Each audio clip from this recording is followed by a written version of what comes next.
Today is officially the 60th anniversary of the assassination of President John F. Kennedy. On November 22nd of 1963, exactly 60 years ago today, President Kennedy was shot and killed while driving through Texas in his motorcade. That much we know. But in terms of how he was actually killed, meaning the machinations behind the scenes, well, that's been a topic of widespread public debate ever since the Warren Commission came out with their infamous report and set the official narrative to be that there was a single lone gunman who was responsible for the assassination. Now, as a quick background for anyone watching this who might be just too young to remember, the Warren Commission, which was established shortly after the assassination to ostensibly investigate what truly happened, they released their report in 1964. And they established that a man by the name of Lee Harvey Oswald, located on the 6th floor of the Texas School Book Depository, acted as a lone gunman. The official narrative was that 2 shots from Mr. Oswald's rifle contributed to JFK's death, with one of the bullets entering his upper back and exiting through his larynx, while the second bullet entered through the right side of his head and exited through his forehead. And allegedly, JFK was still breathing when his motorcade arrived at Parkland Hospital before subsequently, sadly, being pronounced dead about half an hour later. However, recent interview footage has come to light, which has 7 of the doctors who were actually on call in Parkland Hospital disputing the claims that were made in the Warren Commission's official report. These 7 doctors, they gave their testimony as a part of a long-term investigation, which ultimately culminated in a documentary called JFK, What the Doctor Saw. And here is what the executive producer of that investigation wrote, quote, "I videotaped interviews with 7 of the doctors. The interviews were conducted individually, and then I brought them together as a group. It was the first time since the day of the assassination that they had been reunited. The recollections were precise and clear, as if the intervening decades had melted away. Each of them reacted strongly when the autopsy pictures were projected on a screen. The doctors at Parkland had extensive experience in treating gunshot wounds and had no agenda other than trying to save the president's life. Those who saw the wound in the president's neck believed it was an entrance wound. Several of them saw a gaping hole in the back of JFK's head." Specifically, just as the statement alluded to, within minutes of President Kennedy's arrival at the hospital, the attending doctors concluded that the neck wound was actually an entrance wound and the head wound, it was an exit wound. For instance, here's what Dr. Robert McClellan, who was the assistant professor of surgery at Parkland Hospital back in the year 1963, here's what he said in the interview regarding the matter. Quote, "The fatal wound came from the front, I think, and other people believe that too." This was then reinforced by another doctor, Dr. Ronald Jones, who said the following, quote, "We thought that there was an entrance wound in the neck and an exit wound in the back of the head." However, this accounting of events is clearly at odds with the official narrative, because if an entrance wound did in fact come in through the front of the neck, that would mean that, logically, another shooter, positioned somewhere in front of the motorcade, would have had to have been involved. And so, this evidence from the Parkland doctors, it was essentially a thorn in the side of the official narrative, a narrative promulgated by both the Warren Commission and then subsequently by the CIA, that there was a single lone gunman positioned in the 6th floor of a building behind the motorcade.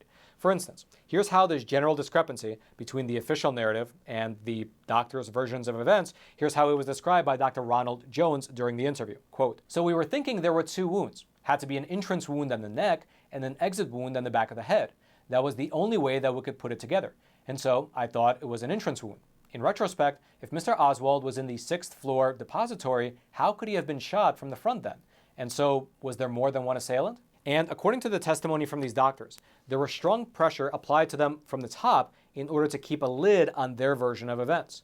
For instance, one of the doctors, he described a press conference that was held shortly after JFK was pronounced dead, wherein the lead surgeon, Dr. Malcolm Perry, he described what he found, and then subsequently, he was threatened from ever repeating it again. Quote, "So at the press conference, Dr. Perry, in describing the throat wound here, and he said that he thought it looked like an entrance wound. However, when Dr. Perry left the room, someone came up to him who Dr. Perry thought maybe was a Secret Service man, and he told Dr. Perry, 'You must never, ever say that was an entrance wound again if you know what's good for you.'" Dr. McClellan then added the following, quote, "In all probability, there was a conspiracy, i.e., there was more than one shooter." However, it appears that the testimony from these doctors was suppressed, and the general American public is only now, 60 years after the fact, hearing about their perspective from that day.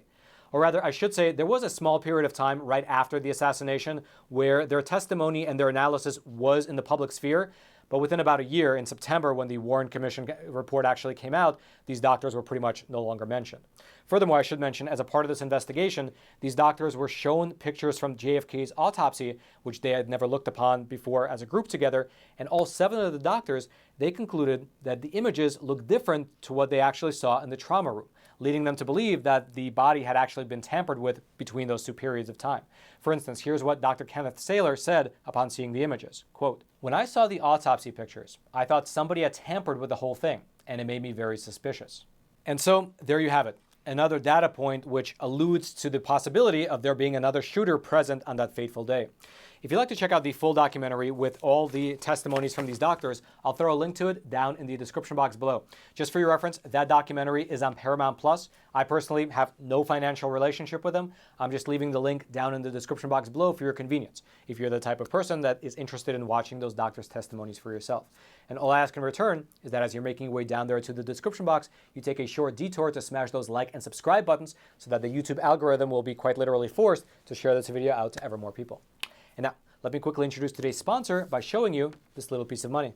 Or rather, I should say that this is fake money being printed into oblivion by those geniuses over in Washington, D.C. And so before they completely obliterate your life savings, what I recommend you do is to convert that fake money into real money, which is physical gold and silver. And the best company to use is the sponsor of today's episode, American Hartford Gold, who also happens to be my own personal gold and silver bullion dealer. They have thousands of other 5-star ratings across the country. They have an A+ rating with the Better Business Bureau. They ship quickly, directly to your doorstep. Their product listings are awesome. They're stacked with great options of gold and silver bullion and coins, and they have amazing customer service. When you pick up the phone and call them, you feel good knowing you support a company that supports the truth getting out into the wider American audience. And so calling them up is a no-brainer. But best of all, if you tell them that Roman sent you, they will throw in up to $5,000 worth of free silver with your first purchase. It's 866-242-2352, or you can simply text the word Roman, R-O-M-A-N, Roman, to 65532. Of course, all their details will be down in the description box below. And now, let's head on back to the studio. And then lastly, with Black Friday upon us, I have a great deal to share with you. If you, or someone you know, is looking for a source of actual, honest, wholesome news, well, you, or they, can check out the Epoch Times. That's because we recently extended our awesome sale on subscriptions. Just 25 cents a week for the whole year, which if you do the math, works itself out to just be $1 a month. And so, if you'd like to get access to some of the best content on the web, including I should mention that I myself publish anywhere between 1 to 3 exclusive episodes of Facts Matter over on Epoch TV, well, now's a great time to check it out. I'll throw a link to the sale page. It'll be right there at the top of the description box below. You can just click on that link. It'll take you to the sale page where you can again try the Epoch Times for just $1 a month. You can, of course, cancel anytime, but I'm sure that you won't. I'm sure that you'll fall in love with it and be a subscriber for a long, long, long time to come. So again, that link is right there at the top of the description box below. I hope you check it out. And then until next time, I'm your host, Roman from the Epoch Times. Stay informed. Most importantly, stay free.